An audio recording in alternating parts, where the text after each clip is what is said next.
Before you pay for any inspection or repairs in your Toyota CHR that shows the EPB malfunction warning on the screen, you should check for the recall. The 2018 model year was recalled and about 28,000 vehicles of that year are on recall, which means about a half of cars sold in that year in the US. Under the recall, Toyota will reprogram the EPB system, so it's just a software remedy, not a free repair. Anyway, the 2018 model year is not the only year that may throw this warning, and it's not only a software problem, unfortunately.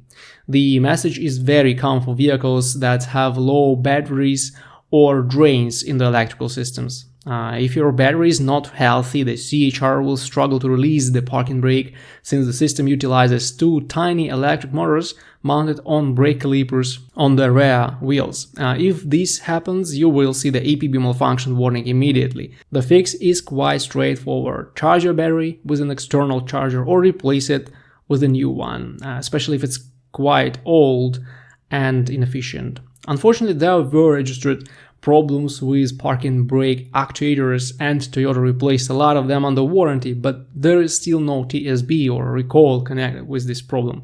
So if nothing helps you solve the issue, you will need a proper inspection of the brakes and also a good Toyota compatible scanner. If the problem is in the actuators of motors in the parking brake assembly, this is going to cost you a lot of money. The dealer would charge north of $1,000 for one side. In this case, it makes sense to try and find used or aftermarket parts and get them installed in a good independent repair shop.